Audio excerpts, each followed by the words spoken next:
గుంటూరు జిల్లా సత్తెనపల్లికి చెందిన ప్రముఖ చిత్రకారుడు జర్నలిస్ట్ జింకా రామారావు గురించి తెలియని వారు ఉండరు అంటే అతిశయోక్తి కాదు.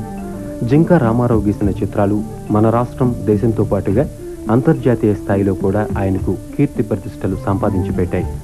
రవీంద్రనాథ్ ఠాగూర్ రచించిన గీతాంజలి కావ్యభావాలకు అద్దం పడుతూ జింకా రామారావు చిత్రించిన వర్ణ చిత్రాల ప్రదర్శనను ఈ నెల 13వ తేదీన గుంటూరులోని Rayapati Venkata Ranga Rao college of education కళాశాల ఆడిటోరియంలో 2 రోజుల పాటు నిర్వహించారు.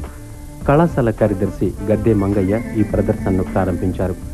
గీతాంజలి కావ్యంలోని 50 గీతాల భావాలకు ఆయిల్, అక్రిలిక్ రంగులతో వేసిన పెయింటింగ్స్ జింకా రామారావులోని చిత్రకారుని ప్రతిభకు దర్పణంగా నిలుస్తాయి. ఇవే కాక లాతూర్ భూకంపం, రాష్ట్రంలోని వర్షాభావ పరిస్థితులు, గ్రామీణ భారతంలో వ్యవసాయం అనే అంశంపై ఆయన రూపొందించిన చిత్రాలు ఢిల్లీలో ప్రముఖుల ప్రశంసలు అందుకున్నాయి. అమెరికాలోని ప్రవాస భారతీయులు నిర్మించిన ప్రత్యేక ఫీచర్లకు కూడా జింకా రామారావు తన సేవలను అందించారు.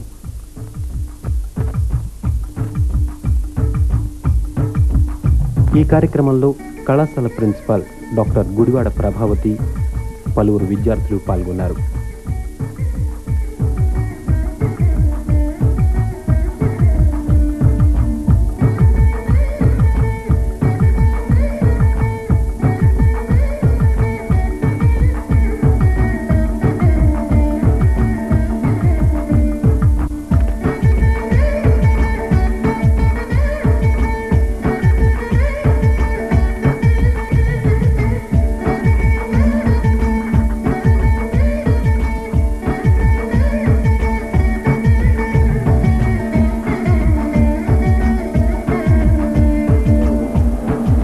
రవీంద్రనాథ్ ఠాగూర్ రాసినటువంటి గీతాంజలి గ్రంథానికి ఓ చిత్రకారుడిగా చిత్రరూపాన్ని ఇవ్వాలి అనేటువంటి ఒక ప్రయోగాన్ని నేను నిర్వహించడం జరిగింది.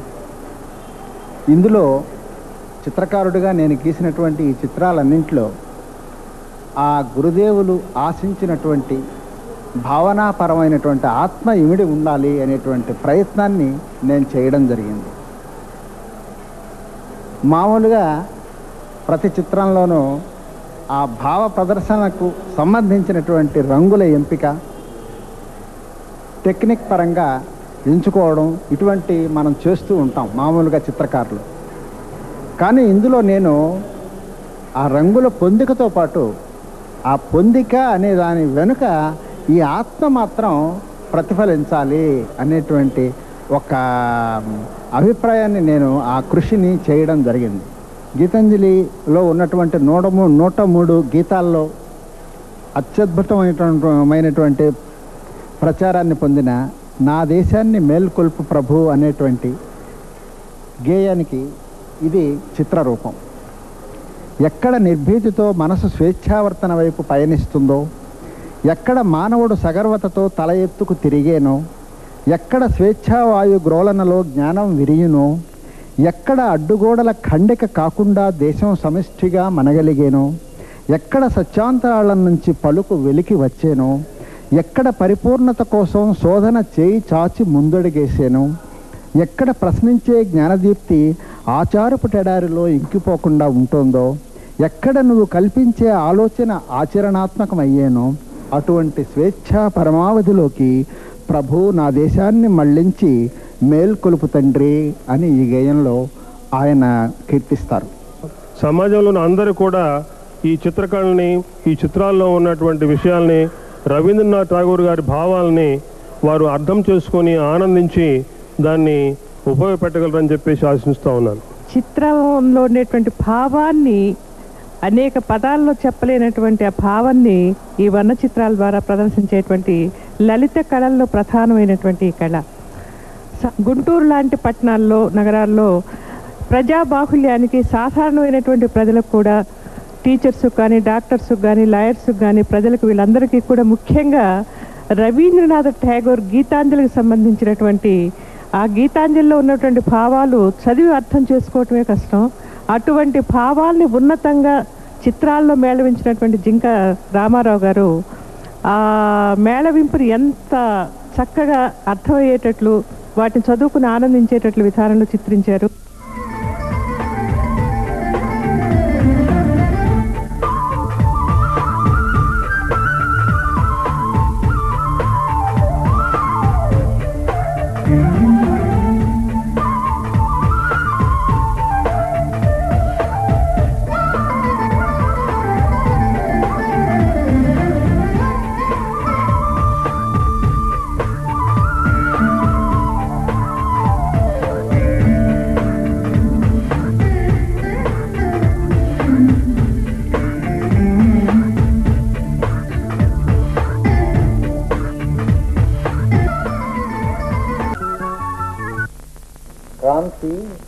దీప్తి. ప్రపంచమంతా నిండిన కాంతి, కంటికి దీపమైన కాంతి, హృదయ మధురోజ్వల దీప్తి నా జీవిత మూలాల్లో నృత్యకాంతి ప్రేమరాగాలను పలికిస్తోంది. విప్పుకున్న ఆకాశం, లయపూరిత వాయు కిరణాల మధ్య నవ్వులు, కేరింతల విన్యాసాలతో పుడమి పులకరించిపోతోంది. కాంతి సముద్రం మీద రెక్కలు విప్పిన సీతాకోక చిలుకలు సరాగాలాడుతుంటే కాంతి తరంగాల నొరగలపై మల్లెలు కలువలు గోచరిమవుతున్నాయి. ప్రతి మేఘపు కొంగున బంగారు ఛాయా దీప్తిని ఈ కాంతి సముద్రం వెదజల్లుతోంది. భారతీయ లలిత కళల్లో చిత్రకళ ప్రముఖమైనది. ప్రాచీనమైన ఈ కళ పండిత పామరుల మనస్సులకు సులువుగా హత్తుకుంటుంది. ఇటువంటి కళలో ప్రముఖులు రవీంద్రనాథ్ ఠాగూర్ రచించిన గీతాంజలిని తెలుగులోకి అనువదించడమే కాకుండా చిత్రాంజలిగా చిత్రాలు గీసిన బహుముఖ ప్రజ్ఞావంతులు చిత్రకళా ప్రవీణ శ్రీ జింకా రామారావు గారు నేడు మన స్టూడియోకి విచ్చేశారు. నమస్కారం అండి జింకా రామారావు గారు. లలిత కళా సమాహారమైన ఈ చిత్రకళ అంటే ఏమిటి? ఈ చిత్రకళ అనేది భారతదేశంలో ఎప్పటి నుండి ఉన్నది? చిత్రకళ అంటే మనిషి మెదడులో ఏర్పడేటువంటి భావాలని మరొకరికి అందజేయడానికి ఒక వాహనంలాగా ఉపకరించేది ఈ కళ. ఇది పూర్వకాలం నుంచి ఉన్నది. భాష రాని రోజుల్లో అక్కడ జరిగినటువంటి సంఘటనను మరొకరికి తెలియజేసేందుక అన్నట్లుగా గుహల్లో కొన్ని ఆయుధాలతో వేట జరిగినట్టుగాను, రకరకాల జంతువులు అక్కడ సంచరించిన అన్నట్లుగా గుర్తులు ఇవన్నీ చెక్కడం ద్వారా ప్రాచీన మానవులు చిత్రకళను ఆ రకమైనటువంటి సంకేతంగా వాడుకోవడం జరిగింది. అలాగే మనిషి ఎదిగే కొద్దీ మాట తీరు అన్నీ పెరిగిన తర్వాత సంస్కృతి అభివృద్ధి చేసుకోవడానికి కూడా ఈ చిత్రకళ రకరకాలుగా ఉపయోగపడింది. మనిషి ఆలోచనలు ఎన్ని రకాలుగా చేస్తాడో అన్ని రకాలైనటువంటి ఈ రీతులు ఈ చిత్రకళా విధానంలో ఏర్పడి ఉన్నాయి. ఈ చిత్రలేఖనాన్ని మీరు ఎవరి వద్ద నేర్చుకున్నారు? ఈ చిత్రలేఖనం నేర్చుకోవడానికి ప్రత్యేకమైన సిలబస్ అంటే ఏదైనా ఉందా అండి? ఈ చిత్రకళను ప్రత్యేకంగా నేర్చుకోలేదు, కానీ నేను గుర్రం మల్లయ్య గారిని జాతీయ చిత్రకారులుగా ఆయన సుప్రసిద్ధులు. ఆయన దగ్గరకు మా తల్లిదండ్రులు నన్ను చిత్రకళ నేర్చుకోవడం కోసం పంపించడం జరిగింది. నాకు తెలియకుండానే ఆ చిత్రకళ పట్ల ఉన్న మక్కువ కొద్దీ నేను వాళ్ళ ఇంటికి వెళ్ళడం, అక్కడ ఆయన ఓరియంటల్ స్టైల్లో రాసినటువంటి అద్భుతమైనటువంటి పెయింటింగ్స్ అన్నీ చూడడం. ఓహో, పెయింటింగ్ అంటే ఇది, చుట్టూ లైన్ కట్టడం, మధ్యలో రంగుతో నింపడం, దానిలో భావ ప్రదర్శన, అందులోనే లాలిత్యాన్ని ప్రవేశపెట్టడం, ఇటువంటివన్నీ ఉంటాయి కాబోలు అనేటువంటి విషయం అర్థమైంది నాకు గుర్రం మల్లయ్య గారి ఇంట్లోనే. ఆ రకంగా అక్కడ నేను ఇన్స్పిరేషన్ పొందడం జరిగింది. ఆ తర్వాత నేను మా బావగారు అయినటువంటి గుర్రం లక్ష్మీనారాయణ గారి ద్వారా ఢిల్లీ వెళ్ళడం జరిగింది. ఆ మొట్టమొదటి మెట్టు నుంచి ఇది రెండో మెట్టుగా నాకు నా జీవితంలో ఉపయోగపడింది, నా కళా జీవితంలో.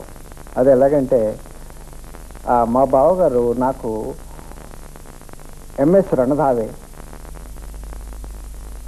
తదితర ప్రముఖులందరూ రచించినటువంటి కళా పుస్తకాలన్నీ తీసుకొచ్చి నాకు ఇవ్వడం, నేను కాంగ్రా స్టైల్, మొఘలాయి స్టైల్, రకరకాల స్టైల్స్ని గురించి అధ్యయనం చేయడానికి వీలైనటువంటి అవకాశాలన్నీ నాకు అక్కడ లభించాయి. అలాగే నేషనల్ ఆర్ట్ గ్యాలరీలో అద్భుతమైనటువంటి చిత్రాలు చూసేవాడిని. ఇవన్నిటిని చూడడం, చిత్రకళా సాధన చేయటం, ఒక సంవత్సరం పాటు నేను ఢిల్లీలో 1968లోనే ఉండిపోవడం జరిగింది. అది నాకు తొలిమెట్టు. ఆ రకంగా నేను చిత్రకళ దీనిలో ఒక ప్రవేశము, ఒక ప్రత్యేకమైనటువంటి అవగాహన నాకు అప్పట్లో ఏర్పడింది. ఈ చిత్రకళ నేర్చుకోవడానికి ప్రత్యేకమైన ప్రణాళిక అంటే సిలబస్ ఏమన్నా ఉంటుందండి?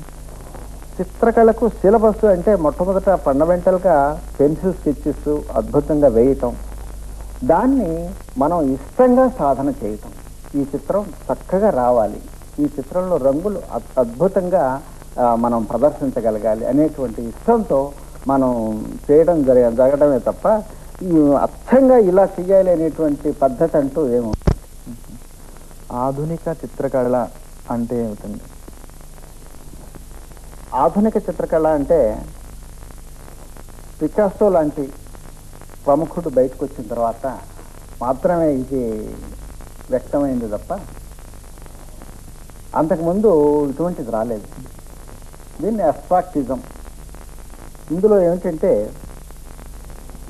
చిత్రకారుడి మనస్సు ఆ చిత్రాలలో ప్రదర్శితం అవుతుంది అని చెప్పని చిత్రకళా ప్రముఖులు కొందరు కామెంట్ చేస్తూ ఉన్నారు. అయితే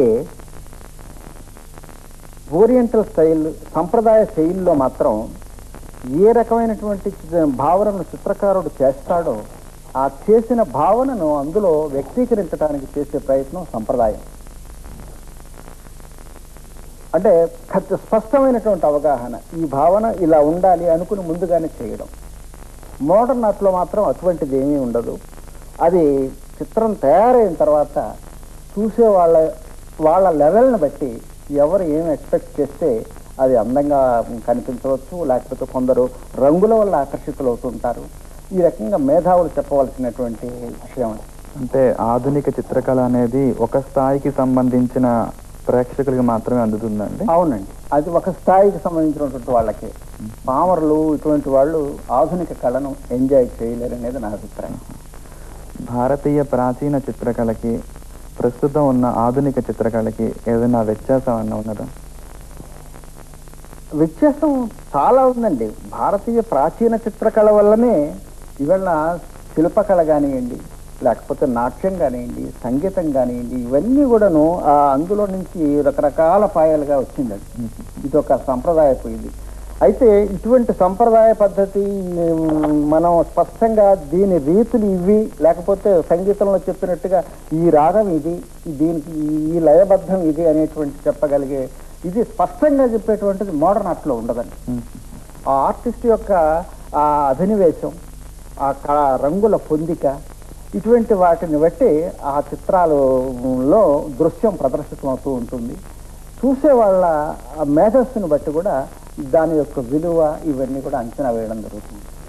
లలిత కళలైన నాట్యం, సంగీతం, సాహిత్యం, చిత్రలేఖనం మొదలైన వాటికి మిగతా వాటికి చిత్రలేఖనానికి ఏమన్నా సంబంధం ఉందంటారా? తప్పకుండా ఉందండి. అంటే ఏ విధమైన సంబంధం? ఒక మంచి పాట పాడేటువంటి గాయకుడు పక్కన రకరకాల వాయిద్య సమ్మేళనం ఉంటే ఎంత మధురంగా ఉంటుందో, అలాగే ఈ చిత్రకళలో కూడా రకరకాల రంగులతో సపోర్టింగ్గా రకరకాల రంగులు వస్తాయి. ఇవన్నీ కలిసి అక్కడ భావ ప్రకటన జరుగుతుంది. అలాగే రసాన్ని బట్టి ఆ రేఖాలాలిత్యం కూడా మారుతూ ఉంటుంది. ఇదే కరుణ రసం అనుకోండి, చాలా మార్దవంగా సున్నితమైనటువంటి లైన్స్ ఇవన్నీ వాటితో చేస్తే బాగుంటుంది. అదే రౌద్ర రసము లేకపోతే మరొక గంభీర రసాన్ని మనం వ్యక్తపరచాలి అన్నప్పుడు స్ట్రోక్స్ చాలా బోల్డ్ స్ట్రోక్స్, లావైన లైన్లతో వేసినటువంటివి. అటువంటి మన ఉదాహరణకి మన చిత్తప్రసాద్ గారు, లేకపోతే దేవి ప్రసాద్ రాయ్ చౌదరి గారు, ఇటువంటి ప్రముఖులు వేసినటువంటి మనం చూస్తే బోల్డ్ లైన్స్. అలాగే బెంగాలీలో మనకి నందలాల్ బోస్ గారు కూడాను చాలా వర్క్స్ ఆ రకంగా చేయడం జరిగింది. గ్రామీణ చిత్రాలు వేయడంలో ఆయన బోల్డ్ స్ట్రోక్ వాడేవారు. ఆ గాంభీర్యత అలా చూపించవచ్చు. ఈ చిత్రలేఖనంలో భావ ప్రధానమైన చిత్రాలు గీసేటప్పుడు రంగుల్ని ఎంచుకోవటానికి అంటే ఏ విధమైన రంగుల్ని ఎంచుకుంటారు? అందులో మీరు చేసిన ప్రయోగాలు ఏమన్నా ఉన్నాయి? నేను భావ ప్రకటన విషయానికి వస్తే ఎల్లో ఆకర్, బ్లాక్ ఈ రెండు రంగుల మిక్సింగ్తో గొప్ప భావాలు మనం పలికించవచ్చు అనేది నా ప్రాక్టికల్ లైఫ్లో నేను అవగాహన చేసుకున్నాను. బ్లూ కలర్ కానివ్వండి, రెడ్ కలర్ కానివ్వండి, మరొక గ్రీన్ ఆటోమేటిక్గా ఎల్లో బ్లాక్ కలిసిన చోట లైట్ ఇది గ్రీన్ ఎఫెక్ట్ వచ్చేస్తుందండి. ఆ మిగతా ఈ రంగుల్ని ఈ ఎల్లో ఆకర్ బ్లాక్ మిక్సింగ్ చేసినటువంటి షేడ్లో అవి వచ్చి అవసరమైన చోట కలిసి సపోర్ట్ ఇచ్చేట్టుగా మనం బొమ్మ చేసుకున్నట్టయితే అద్భుతమైనటువంటి రిజల్ట్స్ వస్తాయి. అవి చూడడానికి చాలా అందంగా ఉంటాయి. కరుణ రసాన్ని లేకపోతే భక్తిభావ రసాన్ని ఒలికించాలి అంటే ఆ షేడ్ నాకు చాలా నచ్చుతుంది. అంటే ఒకే రంగుతో ఇలాంటి విభిన్నమైన ప్రయోగాలు చేయొచ్చు అంటారు. అద్భుతంగా చేయవచ్చండి. ఏదైనా అనవసరంగా అన్ని రంగులు కలపడం అని కాదు, ఇది చూసే వాళ్ళ కళ్ళకి చాలా హాయిగా ఉంటుంది, వాళ్ళ మనస్సుని ఉత్తేజపరుస్తాయి. మనం ఏ రసం అనుకున్నామో అది వ్యక్తం అవుతుంది. ఆ అందం, ఆ సౌందర్యం ఇవన్నీ కూడాను ఆ చిత్రకళ, ఆ చిత్రం ద్వారా మనం ప్రదర్శించడానికి అవకాశం ఉన్నది. ఆధునిక చిత్రకళ అనేది సమాజంలో ఒక స్థాయికి సంబంధించిన ప్రేక్షకులకే సంబంధించి ఉంటుందన్నారు కదా, మరి ప్రస్తుత సమాజానికి ప్రాచీన చిత్రకళ ఎక్కువగా ఉపయోగపడుతుందంటారా, లేకపోతే ఆధునిక చిత్రకళ ఎక్కువగా ఉపయోగపడుతుందా? ఏదైనా ఒక స్పష్టంగా ఒక అవగాహన కావాలి అంటే ఇది పువ్వు, ఇది గులాబీ పువ్వు, ఇది మల్లె పువ్వు, ఇది మరొక రకమైనటువంటి పువ్వు అనేటువంటి ఒక అవగాహన ప్రేక్షకుడికి అయినప్పుడే ఉపయోగం తప్ప, ఏదో పువ్వులా కనిపిస్తుంది అనేటువంటి ఒక సంకేతమైనటువంటి దీని ద్వారా, అది సంకేతమైనటువంటి భాషలో చెప్పవలసిన చోట వాడవచ్చు ఆ రకమైన టెక్నిక్.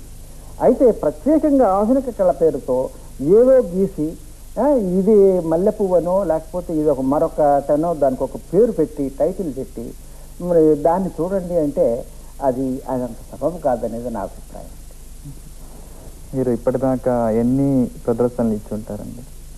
నేను ఢిల్లీలో 2 ఎగ్జిబిషన్స్ చేయడం జరిగిందండి. తర్వాత ఈ గీతాంజలి కాన్సెప్ట్ రచన చేయడంతో పాటు గీతాంజలిలో 103 పద్యాలు ఉన్నాయి, 103 ఖండికలు. ఈ 103 ఖండికలకు 103 చిత్రాలు నేను రాయడం జరిగింది. అసలు రవీంద్రనాథ్ గీతాంజలిని తీసుకొని తెలుగులోకి అనువదించాలనే, దాన్ని చిత్రాంజలిగా మార్చాలనే అనే ఆలోచన మీకు అసలు ఏ విధంగా కలిగింది? నేను భక్తుడిని అని చెప్పలేను కానివ్వండి, నా పరిసరాలు, నాకున్న స్నేహితులు, నా జీవితంలో జరిగినటువంటి విషయాలన్నిటి వల్ల అనుకోకుండా నేను భగవాన్ రమణ మహర్షి, గుడిపాటి వెంకటచలం గారు, అలాగే సౌరీస్, ఇటువంటి వాళ్ళని గురించి మొదట తెలుసుకోవడం, ఆ తర్వాత చలం గారితో నాకు సాహిత్యాభిలాష ఉంది కాబట్టి చలం గారి పుస్తకాలు చదవడం, ఆ ఇన్స్పిరేషన్లో ఆయనకి నేను ఉత్తరాలు రాయడం, తిరిగి ఆయన సమాధానాలు రాస్తుండటంతో నన్ను ఇంకా ఉత్తేజపరిచారు ఆయన. ఆ రకంగా దాంతో నేను వాళ్ళ దగ్గరికి వెళ్ళడం, పరిచయం చేసుకోవడం, ఆ తర్వాత ఫోటోగ్రాఫర్గా వాళ్ళకి మరింత చేరువ కావడానికి నాకు దోహదం ఏర్పడింది. ఈ రకంగా ఆధ్యాత్మిక భావాలు అనేవి నేనుగా సాధన చేసింది లేకపోయినా నా చుట్టూ అల్లుకున్నటువంటి వాతావరణం అది కావడం, బహుశా ఈ గీతాంజలి గ్రంథాన్ని ఈ రకంగా నేను ఇవాళ దీన్ని గురించి ఒక ప్రయోగంలాగా చేసే కార్యక్రమానికి అవకాశంగా జరిగిందేమోననేది నా అభిప్రాయం. అంతకుముందు గీతాంజలిని తెలుగులోకి అనువదించిన వారు ఉన్నారు కదా, అవును, ఇలా చిత్రాంజలిగా మార్చి చేసిన ప్రయోగం మొదటిసారి మీరే చేశారు. అవును.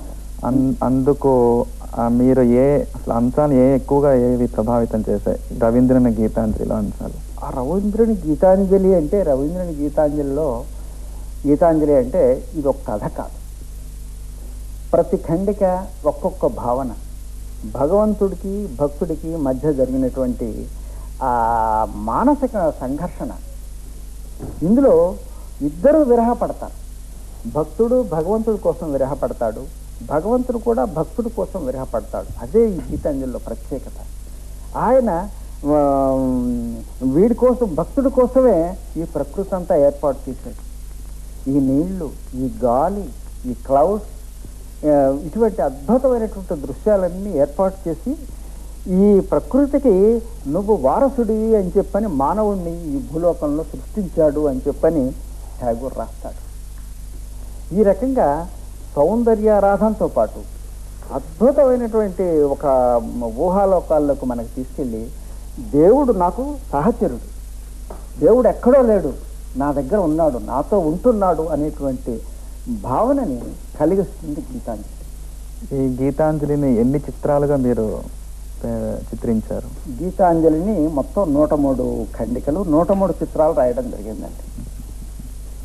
సో నేను ఎస్వి రామారావు గారికి ఫోన్ చేశాను. ఎందుకంటే ఆయన మన తెలుగు వాళ్ళల్లో చిత్రకళా రంగంలో చేసినటువంటి కృషితో పద్మశ్రీ బిరుదు పొందారు. దాంతోపాటు చిత్రకారునిగా ఆయనకి అంతర్జాతీయమైనటువంటి ఖ్యాతి ఉన్నది కాబట్టి అటువంటి వాళ్ళ ఆశీస్సులు కావాలి అనే ఉద్దేశంతో ఆయనతో నేను ఫోన్ చేసి మాట్లాడడం జరిగింది. మాట్లాడి ఇలా చేశాను అని చెప్పగానే ఆయన గీతాంజలికి చేయడమా, గీతాంజలి అర్థం కావడమే కష్టం, దానికి చిత్రాలు చేయటమా అన్నారు. నేను చేశాను సార్, జరిగింది, మీరు వచ్చి ప్రారంభించి ఆశించాలి ఇలా ఎగ్జిబిషన్ అనగానే ఆయన సంతోషంతో ఒప్పుకోవడం, ఆయన రావడం జరిగింది. వచ్చిన తర్వాత ఆయన ఏమన్నారంటే ఇవన్నీ చూసి ఇదొక అద్భుతమైనటువంటి కళాకృషి, ఇది చూసేవాళ్ళని సంతృప్తిగా ఆనందం కలిగించటమే కాదు, ఠాగూర్ ఏదైతే ఊహించారో దానికి చాలా చేరువగా భావపరంగా చేరింది, చిత్రాల్లో అంత ఉన్నతి ఉన్నది, ఆ పరిణితి కనిపించింది అని ఆయన అన్నప్పుడు నాకు చాలా సంతోషం వేసింది. అలాగే డాక్టర్ వావిలాల్ సుబ్బారావు గారు ఆయన అన్నారు, గీతాంజలి రాయడం ఒక ఎత్తు, చిత్రాలు వేయడం ఒక ఎత్తు.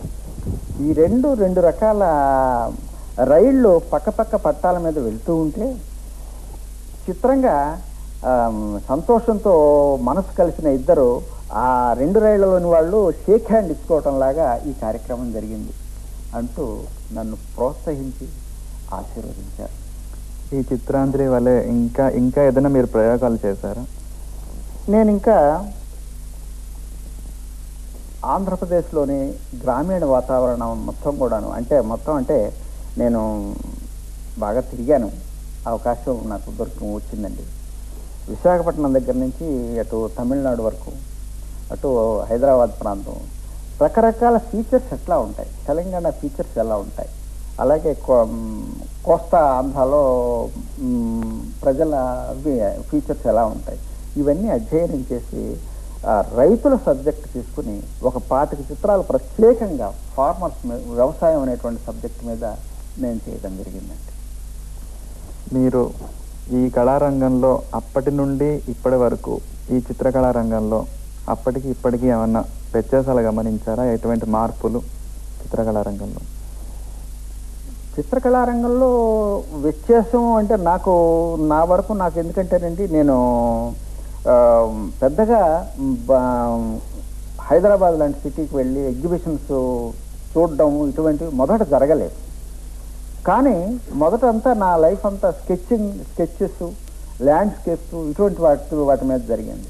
ఆ తర్వాత భావపరమైనటువంటి చిత్రాలు చిత్రించడం ఎలా అనే దానికి నేను నా ఢిల్లీ కానివ్వండి, మిగతా పరిసరాల అక్కడ జరిగినటువంటి ప్రదర్శనలు చూడడం ద్వారా వాటినన్నిటినీ సంకలనం చేసుకుని నాలో నుంచి ఒక కొత్త రకమైనటువంటి ఇది, ముఖ్యంగా అదొక టైప్ చిత్రకళలోనే కొత్త విభిన్నమైనటువంటి పద్ధతితో చెయ్యాలి అనే దాంతో నేను ప్రయత్నం చేశాను. ఒక ప్రయోగం అండి. భవిష్యత్తులో మీరు చేయదలుచుకున్న ప్రయోగాలు ఏమైనా ఉన్నాయంటే? భవిష్యత్తులో అంటే నాకు భాగవతం చేయాలనేది ఉందండి. నాకు ఎందుకంటే ఈ భక్తి రసం, కరుణరసం చాలా ఇష్టమైనటువంటి రసాలు. ఈ గీతాంజలి నిండా ఒలికింది అది ఇంకా తాగాలనేటువంటి ఒక దాహంతో భాగవతం చేస్తే బాగుంటుంది అనేది నాకు మనసులో ఉన్నటువంటి. మీరు ఢిల్లీ, బొంబాయి వంటి మహానగరాల్లో ప్రదర్శనలు ఇస్తున్నారు కదా, మన ఆంధ్రప్రదేశ్కు సంబంధించి ఈ చిత్రకళా రంగం యొక్క అభివృద్ధి ఏ విధంగా ఉందని మీరు అనుకుంటున్నారు? ఆంధ్రప్రదేశ్లో చిత్రకళా రంగం ఈ మధ్య హైదరాబాద్లో చాలా అద్భుతంగా సాగుతోందండి. ఎగ్జిబిషన్స్ పెరిగాయి, నంబర్ ఆఫ్ ఆర్టిస్టుల సంఖ్య పెరిగింది. తర్వాత ఈ మధ్య నేను గమనించింది, టెక్నిక్ పరంగా రకరకాల టెక్నిక్స్ కొత్తగా యంగ్స్టర్స్ చేస్తూ ఉన్నారు. అవన్నీ కూడా మనం హర్షించదగినటువంటి పరిణామాలే. ఈ రంగం ఇంకా అభివృద్ధి చెందడానికి మీరేమైనా సూచనలు ఏమైనా ఇస్తారా? ఈ రంగం ఇంకా అభివృద్ధి చెందాలి అంటే నా దృష్టిలో చిత్రకళ మీద మనం ఆధారపడడం కాకుండా మనల్ని పోషిస్తున్నటువంటి చిత్రకళ వర్ధిల్లే విధంగా మనం ఇంకా ఏ రకమైన కృషి చేయాలి అనేటువంటి అంకిత భావం కమర్షియల్ ఆర్టిస్టులు కానివ్వండి, లేకపోతే ఉద్యోగపరమైనటువంటి వాటిల్లో ఉన్నటువంటి ఆర్టిస్టులు కానివ్వండి, వీళ్ళు చేస్తే ఈ కళ ఇంకా ఇంకా రసవత్తమై అనేక మంది భావచిత్రకారులకి మార్గదర్శకం కావడానికి మంచి వీలవుతుంది. కళ వర్ధిల్లాలి, కళ అభివృద్ధి చెందాలనేటువంటి లక్ష్యం ఉండాలి.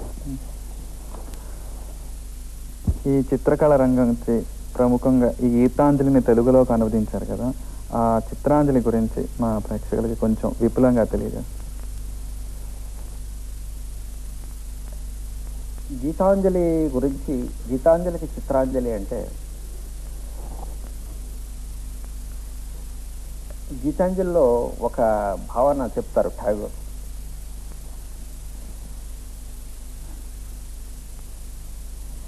విశ్వ మహోత్సవ ఆహ్వానితుడిని,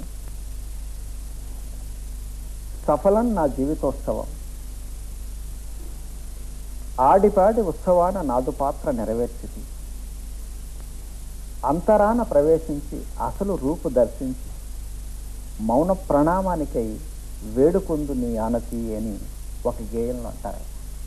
అంటే ఆయన మనల్ని ఈ సృష్టి చేసుకుని ఈ సృష్టి అందాన్ని చూడడానికి, దీన్ని గురించి కామెంట్ చేయడానికి, ఇది ఇంత అందంగా ఉంది, ఇంత అద్భుతమైన దృశ్యం అని మెచ్చుకోవడానికి ఈ జీవుల్ని ఆయన సృష్టించాడు అనే దానికి సంకేతంగా ఠాగూర్, నీ ఆహ్వానం మీద నేను ఇక్కడ జన్మించాను, నా జీవితం సఫలమైంది, నీ విశ్వ మహోత్సవాన్ని గురించి నేను చెవులారా విన్నాను, కళ్ళారా చూశాను, ఈ మహోత్సవంలో నా వంతు పాత్ర నేను ఏది చేయాలో అది నేను చేశాను. చిట్ట చివరికి ఇప్పుడు ఏమనిపిస్తోందంటే, నీ గర్భాలయంలో ప్రవేశించి నీ అసలైనటువంటి రూపాన్ని దర్శించి ఇంకా అప్పుడు కోరికలేమీ లేనటువంటి మౌన ప్రణామం చేయగలిగేటువంటి అవకాశాన్ని నాకు అనుమతించవు ప్రభు అంటూ వేడుకుంటాడు. ఇటువంటి వేడుకోళ్ళు ఒకచోట ఆయన ప్రభు అంటాడు, ఒకచోట దేవుణ్ణి చిలికాడు అంటాడు.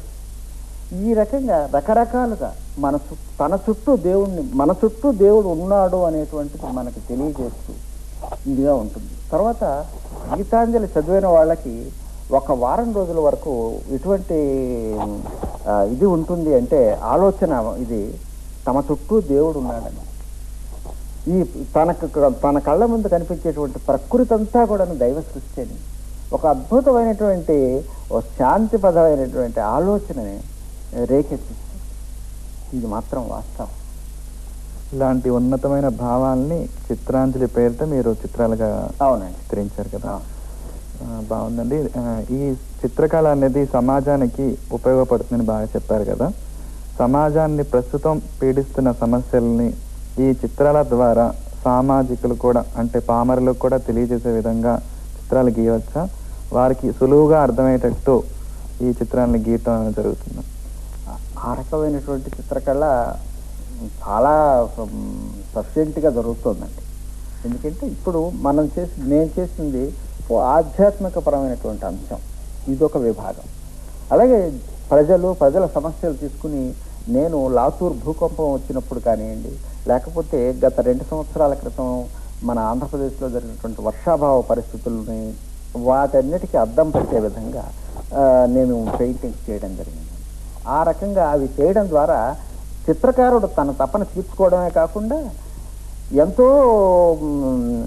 విస్తృతి కలిగినటువంటి భావాన్ని చిత్ర రూపంలో ఒక్కసారి ఆ ప్రజల ముందు పెట్టేటువంటి అవకాశం చిత్రకారుడుకున్నది. ఆ రకమైన పనిని నేను చేశాను, చాలామంది చేస్తూ ఉన్నారు. అటువంటి చిత్రాల వల్ల ఇటువంటి సమస్యలు అనేవి తొలగించడానికి అవకాశం ఉంటుందంటారు? సమస్యలు తొలగించడం అనేది చిత్రకారుడే చేస్తాడని నేను అనుకోనండి. కాకపోతే చిత్రకారుడు కార్టూన్ల రూపంలో, మరొక రూపంలో చురకలు వేస్తాడు. ఇది అలా కాదు, ఇలా చేస్తే బాగుంటుంది, ఇలా చేసిన ప్రభుత్వం ఇలా చేసినందువల్ల ఈ రకమైనటువంటి దుష్పరిణామాలు ఉత్పన్నం అవుతున్నాయి అని చెప్పనే చురకలు వేయడానికి అద్భుతమైనటువంటి ప్రక్రియ. ఎంతోసేపు చెప్పవలసిన విషయాన్ని కార్టూనిస్టు 2 రేఖల్లో ఆయన అద్భుతంగా పలికిస్తాడు. ఆ టెక్నిక్ బ్రహ్మాండంగా వర్ధిల్లుతోంది. అవునండి. మన ఆంధ్రప్రదేశ్కి సంబంధించి గొప్ప గొప్ప కళాకారులు ఎందరో ఉన్నారు కదా, వారి పేర్లు మీరు తెలియజేస్తారా ఈ చిత్రకళా రంగానికి సంబంధించి? ఈ చిత్రకళా రంగంలో మీకు దామెర్ల రామారావు గారు ఉన్నారు. ఆయన తక్కువ కాలంలో ఎక్కువ వర్క్ చేసి దానిలో ఒక అద్భుతమైనటువంటి స్టాండర్డ్స్ను ప్రదర్శించి ఉన్నారు. ఆయన ఒకరు మనకి స్మరణీయుడు. ఆ తర్వాత నాకు గొప్పగా నేను దైవాలుగా భావిస్తాను. వాళ్ళు నిజంగా మనకి దైవం ఇచ్చిన వరాలు. బాపు గారు కానివ్వండి, వడ్డాది పాపయ్య గారు కానివ్వండి, వీళ్ళంతా వాళ్ళు ఒక సముద్రం అన్నమాట.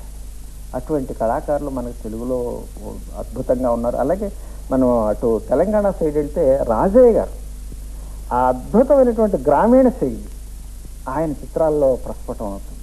ఆయన వాడే రంగులు, ఆ కట్టు బొట్టు ఇవన్నీ కూడాను, ఆ డెకరేషన్స్ ఇవి నాకు చాలా నచ్చుతాయి. రకరకాల రీతులు చేసేటువంటి మహానుభావులు ఈ రకంగా మన ఆంధ్రదేశంలో ఎంతోమంది ఉన్నారు. చాలా బాగుందండి. ప్రస్తుతం ఈ చిత్రకళని నేర్చుకుంటున్న విద్యార్థులకి మీరు ఇచ్చే సూచనలు ఏమైనా ఉన్నాయా? చిత్రకళని నేర్చుకోవడం అంటే నేను చెప్పేది, ప్రతివాడు జీవనోపాధికి చిత్రకళను నేర్చుకోవడమా లేదా అనే విషయాన్ని అవతల పెట్టాలి. చిత్రకళ కావాలి అంటే మనసుతో నేర్చుకోవాలి, ఇష్టంగా నేర్చుకోవాలి. ఇది చేస్తే నాకేమొస్తుంది అనే దృష్టి కాదు, దీన్ని బాగా చేయాలి, అందంగా చిత్రీకరణ చేయాలి అనేటువంటి ఆ ఒక్క అంకిత భావంతో ఆ కళ పట్ల నేర్చుకునేటువంటి విద్యార్థులు కావాలి అని చెప్పని నేను కోరుకుంటాను.